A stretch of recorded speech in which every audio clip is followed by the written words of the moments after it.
Welcome to episode number 70 of the River City Hardball podcast, made possible by our friends at 925 Partners Insurance and Collins Builders. And they're about 30 minutes away from first pitch.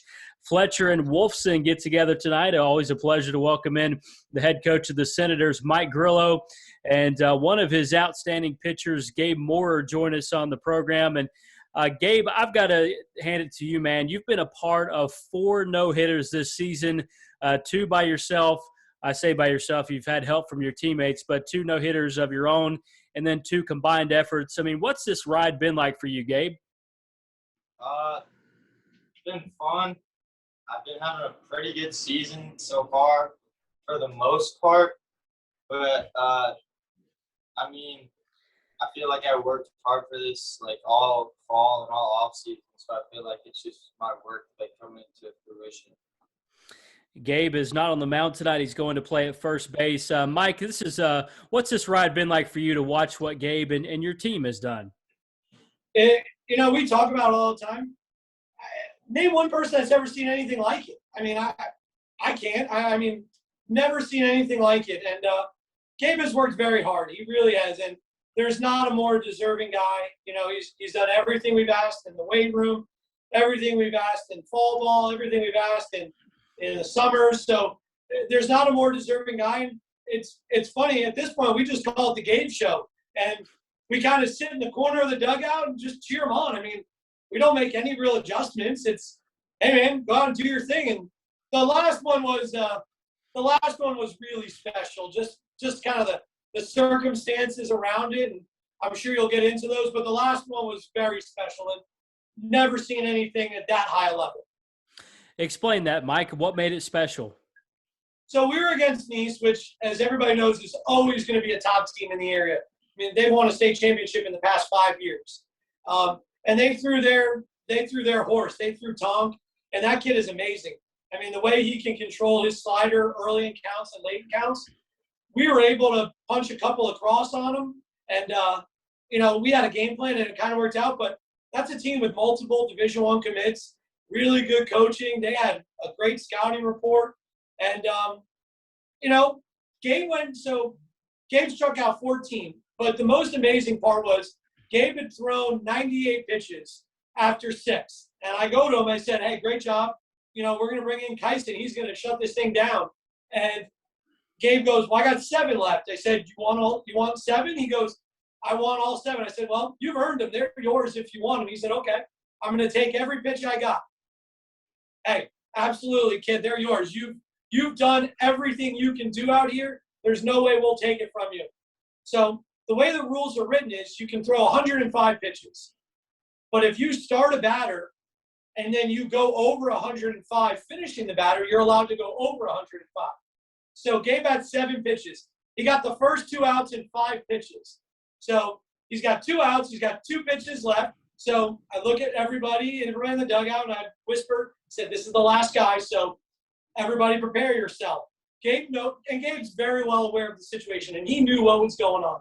So he looks in the dugout and kind of like nods at me like, I got it. I'm going to do it right here. So kid puts together a pretty good at bat. He winds up fouling a couple off, seeing a couple balls. Gabe's at 107, and it's a 2-2 count.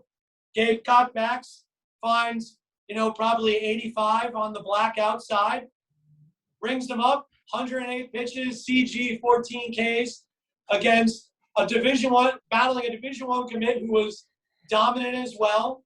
And his battery mate, of course, hits a 375-foot home run to give us the 1-1 we need. And that's all you're really going to get against a kid like Tom.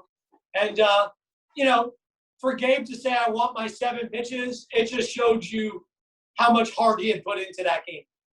That's a terrific story. Chase Tonk, you're talking about from Nice on his way to go to JU across town. So we'll certainly be seeing a lot of him as he moves on to college. And, Gabe, what has been working so well for you to be a part of 4 no-hitters, whether it be just your mental mindset, your pitches that you're throwing? What has worked so well? Because clearly a lot has been working and going right for you. I think I'm throwing my fastball pretty well for the most part. I'm landing philosophy for strikes most of the time, which is curveball and changeup, and I'm working on like a slider.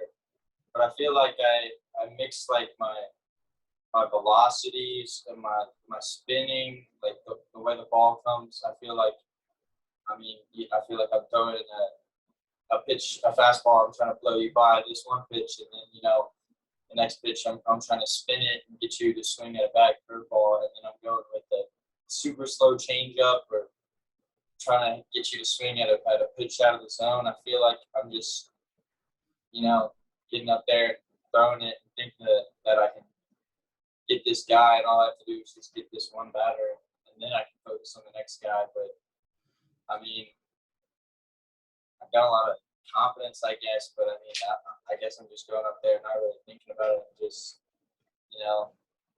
at the end of the day, you can't do much more than like go batter to batter while you're out there.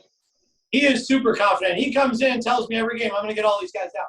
He just says it. He is fearless. It's amazing how fearless and confident he is. He tells me, he's like, I'm going to get all these guys out. We're good. Okay.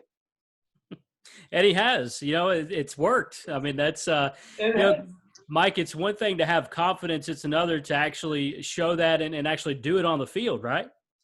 Absolutely. And his fastball, he's sitting 83 to 86 right now, topped out at around 88 against East. His fastball has always looked 95. The way he holds his body and, gets into his back hip and gets downhill, it's a hard, heavy fastball. It looks so much harder than it is, and it's very deceptive. And the fact now that he's able to control a second and a third pitch some games, I mean, I'll be honest with you, some games he doesn't even need anything but the fastball because it works so well with the way he manipulates it. But with 2 or 3 pitches, he's on par with anybody else. I mean, there's nobody I've ever seen do anything like what we're doing. In the office. Hey, you're getting ready for a game. I get it. All good. Yeah, it's good. Getting the flag out. I love it. Mike Grillo, the head coach at Fletcher, is with us. Gabe Moorer, an outstanding pitcher, is playing first base tonight against Wolfson. Guys, I'll let you go in just a moment. I know you got 20 minutes till first pitch, but yeah, I mean, Mike, it's really incredible to see what Gabe has done on the mound this year. I want to ask, because I know you're a senior, Gabe, where do we sit right now in terms of interest from schools? Where are you at right now with that?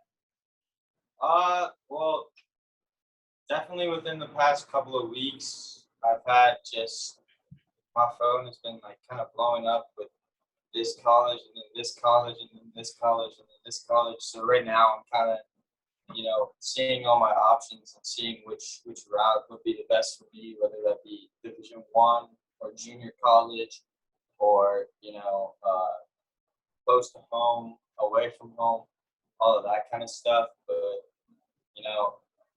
it's probably something that I'll make a decision pretty soon on. But as of right now, I've just got so much to think about when it comes to that kind of stuff. I get calls, multiple schools every week. There's somebody new every week. Somebody's, what's the story on Gabe? What's Gabe going to do? Where's Gabe going? I mean, it's when you perform at that level, I mean, everyone's going to hear about it. Everyone's going to want to know. I mean, we are a well-balanced team. We don't have any of those headliner guys with big names and, all kinds of stuff like that. And, I was talking to one of my buddies from home, and I said, let me tell you about this kid. There's a lefty, throws 88, throwing 4 no-hitters. He goes to bowls. He said, oh, the kid's going to get drafted, right? I said, right, the kid's going to go SEC, ACC because he's playing with all that competition, right? His lineup is surrounded with these guys. Gabe's here at Fletcher. You put Gabe in a big-time program that's got perennial power, and we have the potential to be that, but we're not there yet. We know who we are. The goal is always to get to where you're playing for state championships every year. Gabe's looking at All-American status with what he's doing if he plays for one of those national powers like Calvary or IMG or any of those. So he's put himself with the elite in Florida, in my opinion. No question about it. Gabe Moorer, senior left-hander for the Fletcher Senators. Mike Grillo is the head coach. You guys are getting ready for Wolfson here in about 20 minutes. Thanks so much for a few minutes, guys. And Gabe, when you do make that decision on where you're going to go, let us know, and I'll definitely have you back on, and Mike will talk about his destination. But I know you got things in front of you right now, and really appreciate your time tonight, guys. Thank you, Gibby. Appreciate it, pal.